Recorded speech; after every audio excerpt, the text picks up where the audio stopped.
7 बजने जा रहे हैं। आप दिख रहे हैं जी यूपी उत्तराखंड और मैं हूं आपके साथ सपना शुक्ला। गांव में बढ़ते कोरोना संक्रमण को लेकर सीएम योगी के निर्देश के बाद अफसर हरकत में आ गए हैं। अब गांव-गांव का जायजा लिया जा रहा है। फर्रुखाबाद में डीएम मानवेंद्र सिंह ने खुद मोहम्मदाबाद ब्लॉक के मुरान गांव में घर-घर जाकर हालात का जायजा लिया है। मंगलवार को हुए सर्वे में फर्रुखाबाद में 230 लोग कोरोना पॉजिटिव निकलते हैं। उधर महाराजगंज के डीएम डॉक्टर उज्जवल कुमार ने घुगली बुजुर्ग गांव का हाल जाना है और ग्रामीणों को जागरूक करने का काम किया है। डीएम के मुताबिक गांव में संक्रमण को रोकने के लिए गांव में सैनिटाइजेशन जारी है। ग्रामीणों के एंटीजन और आरटीपीसीआर टेस्ट भी कराए जा रहे हैं।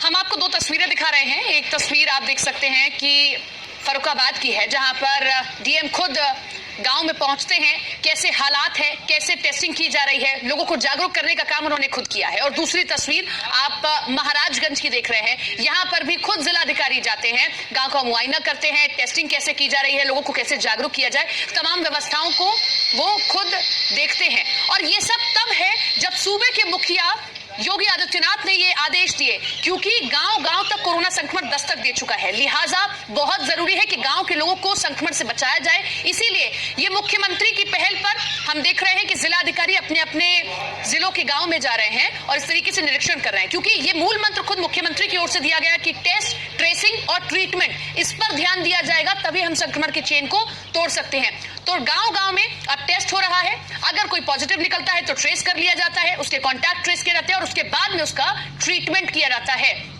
क्योंकि गांव-गांव में हर जगह स्वास्थ्य सेवाएं उतनी दुरुस्त नहीं है। अगर हर एक गांव तक कोरोना संक्रमण दस्तक दे देगा तो हालात भयावह हो सकते हैं, स्थिति बेकाबू हो सकती है। इसीलिए स्थिति को नियंत्रण में रखने के लिए, हालातों को बेहतर बनाने के लिए अब देखिए कि खुद अब जिलाधिकारी ने कमान संभाली। और ये ऐसा हम इसलिए भी कहें क्योंकि एक्शन में मुख्यमंत्री दिखाई दे रहे हैं। कोरोना संक्रमण के बाद उन्होंने एक भी दिन आराम नहीं किया और जाकर खुद निरीक्षण कर रहे हैं, डॉक्टर से बातचीत कर रहे हैं, टीम 9 का गठन उन्होंने किया। लगातार वो ताबड़तोड़ दौरे कर रहे हैं। इसीलिए और अपने अधिकारियों को भी उन्होंने निर्देश दिए।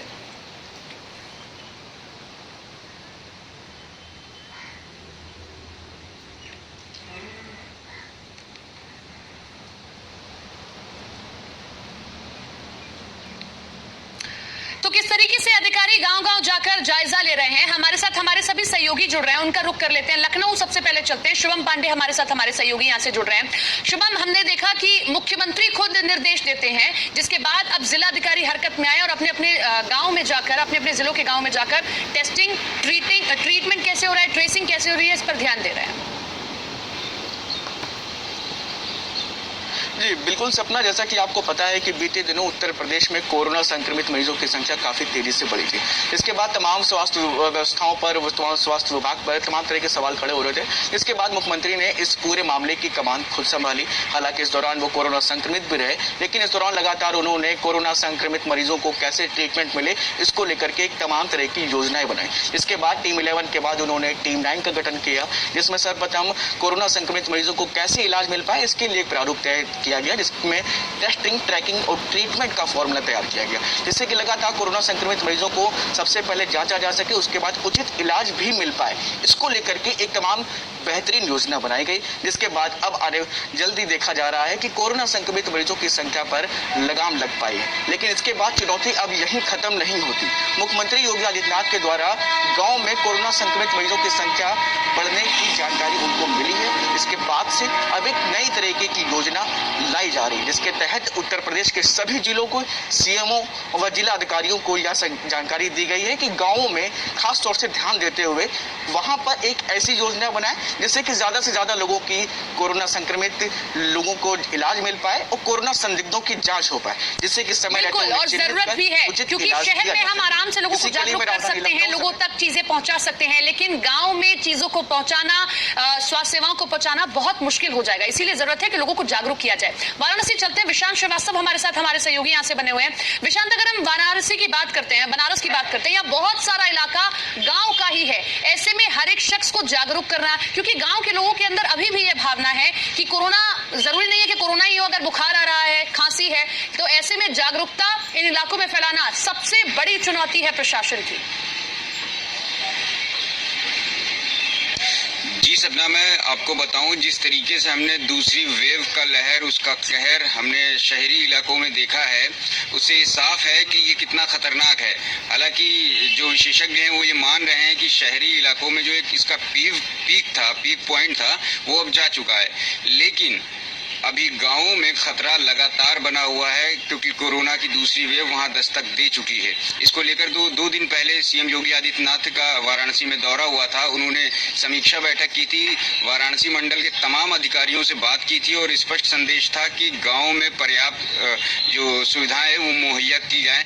जिसको लेकर मैं आपको बताऊं, कल WHO ने भी यूपी सरकार की तारीफ की है कि उन्होंने किस तरीके से 75 जिलों में 97,000 से ज्यादा गांव में जो माइक्रो मैनेजमेंट गांव जाकर घर जाकर के लोगों को किट मुहैया कराने की जो एक योजना बनाई थी, कितनी सार्थक हुई है। साथ ही करीब 2000 टीमों ने 20,000 घरों में जा करके लोगों से बात की है। तो ये सब चीजें अच्छी हैं। मैं आपको बताऊं, इसमें 2-3 बातें हमें समझनी होगी। एक ये कि सरकार की तरफ से तो योजना बना दी गई है, लेकिन जो छोटे अधिकारी हैं, जो कार्यकर्ता हैं, बड़ी बात यही है कि सरकार की ओर से संकल्प ले लिया जाता है। सरकार अगर योजनाएं बनाती है तो धरातल पर उनका क्रियान्वयन कराना काम अधिकारियों का है, प्रशासन का है। आपके पास में लौटेंगे। शोएब रजा हमारे साथ में सहारनपुर से हमारे सहयोगी जुड़ रहे हैं। शोएब, यहाँ के गाँव हमने देखा है कि बहुत संपन्न है। अगर हम बाकी जिलों से कंपेयर करते हैं, उस राज्य जो है बाकी उनसे कंपेयर करते हैं, यहाँ पर लोग कितने जागरूक दिखाई दे रहे हैं? टेस्टिंग की कैसी व्यवस्था है और डीएम की ओर से क्या निर्देश गांव के लिए दिए गए हैं? कैसी स्वास्थ्य सुविधाएं? देखिए सपना, सरकार की तरफ से कोशिश जरूर की जा रही है कि लोगों की टेस्टिंग ज्यादा हो, उनको समय पर इलाज मिले, लेकिन जब ग्राउंड रियलिटी आप देखते हैं, मैं खुद पिछले कई दिनों से लगातार ग्रामीण इलाकों में जा रहा हूं। कल भी हमने एक रिपोर्ट भेजी, तो ग्रामीण इलाकों में अभी उस तरह से सहूलियत नहीं पहुंच रही है। लोगों में संक्रमण बहुत ज्यादा फैल रहा है और सहारनपुर अगर जिले या पूरे मंडल की मैं बात करता हूं तो यहाँ पर उस तरह से जो अधिकारियों को इस तरह सक्रिय होना चाहिए था वो नजर नहीं आ रहा है। हालांकि पिछले दिनों कई गांवों में टेस्टिंग जरूर हुई सरकार की तरफ से, जब पहल इसकी की गई थी गांव-गांव में जाकर, लेकिन जितनी तेजी के साथ काम होने चाहिए उतनी तेजी के साथ यहाँ पर काम होते नजर नहीं आ रहे हैं और ज्यादा जो जिम्मेदारी है वो अधिकारियों को निभानी होगी। बड़ी बात यह है कि लगातार इस तरह के मामले ग्रामीण इलाकों में सहारनपुर में बढ़े हैं, जहाँ पर बुखार लोगों को आता है और कुछ ही दिनों के बाद उनकी मौत हो जा रही है। ऐसे बहुत सारे गांव सहारनपुर में जहां एवरेज 1 से 2 रोजाना मौतें हो रही है। इस तरह की जो और ये सब इसलिए क्योंकि जागरूकता की कमी है। हम बार बार इसका जिक्र कर रहे हैं कि गांव के लोग ये समझते हैं कि बुखार आना कोरोना नहीं है, इसीलिए 2-3 दिन देरी करते हैं। और गांव के लोग ये समझते हैं कि बुखार आना कोरोना नहीं है, इसीलिए 2-3 दिन देरी करते हैं और नतीजा होता है कि कई लोगों की जान जा चुकी है। लौटेंगे आपके पास में। आगरा से संकल्प दुबे हमारे साथ हमारे सहयोगी बने हुए हैं। संकल्प, आगरा के गांव में किस तरीके से जिला प्रशासन ने तैयारी की है, कैसे टेस्टिंग की जा रही है और कैसे लोगों को जागरूक किया जा रहा है? देखिए, आगरा जिला प्रशासन की बात की जाए तो साफ तौर पे जो दावे किए जा रहे थे उसकी हकीकत जब हमने 2 दिन पहले वहां पे जाके ग्राउंड रियलिटी चेक की तो साफ हो चुका था कि पिछले 20 दिनों में लगातार मौतों का सिलसिला जारी है। अब तक कोई टीम गांव में नहीं पहुंची। अगर बात की जाए आगरा के एतमादपुर गांव की बात की जाए या फिर जो बमरौली कटारा गांव है जहां पे स्थिति बेहद खराब है। अब ऐसे में लगातार जो दावे किए जा रहे थे अधिकारियों की तरफ से कि स्वास्थ्य विभाग की टीम वहां पे पहुंच चुकी है, वहां पे अलग अलग जो गांव है वहां पे सैनिटाइजेशन का काम कराया गया, लेकिन जब ग्राउंड जीरो पे जी मीडिया की टीम पहुंची, जब हम वहां पे पहुंचे तो लोगों ने बताया और वो तस्वीरें हमने देखी कि कहीं ना कहीं कई ऐसे लोग हैं जो घरों में अपने आइसोलेटेड है और पेड़ के नीचे ऑक्सीजन लगा के अपनी जो है जिंदगी मौत के बीच की जो है लड़ाई को लड़ रहे हैं। अब ऐसे में आला अधिकारियों की तरफ से जो दावे किए गए थे वो जरूर कहीं ना कहीं फेल होते नजर आया। फिलहाल साफ तौर पे जिस तरीके से ग्रामीण क्षेत्रों में कहीं ना सरकार के प्रयास पर्याप्त नहीं है, प्रशासन के प्रयास पर्याप्त नहीं है, अगर जनता साथ नहीं देती है, ये हम सबको समझना होगा। महाराजगंज चलते हैं, अमित त्रिपाठी हमारे साथ हमारे सहयोगी यहाँ से बने हुए हैं। अमित, महाराजगंज में क्या हकीकत है? सरकार ने निर्देश दे दिए, प्रशासन कहता है कि हम सब कुछ करा रहे हैं, लेकिन टेस्टिंग को लेकर, ट्रेसिंग को लेकर, ट्रीटमेंट को लेकर किस तरीके से हकीकत सामने आई है महाराजगंज से?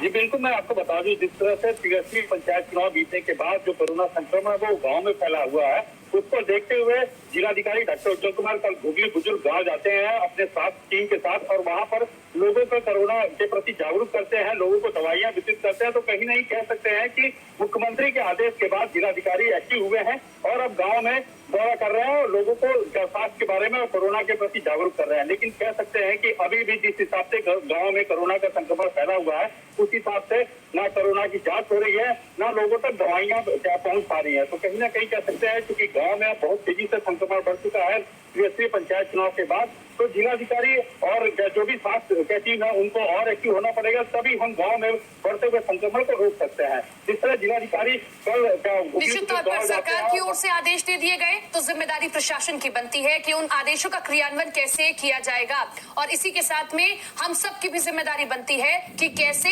हम लोगों को जागरूक करते हैं और कैसे नियमों का पालन करते हैं। बहुत बहुत शुक्रिया आप सभी का जुड़ने के लिए। लखनऊ से शुभम पांडे हमारे साथ में बने रहिए, आपके पास में लौटेंगे और खबरों पर भी आपसे जानकारी लेंगे। आगे बढ़ते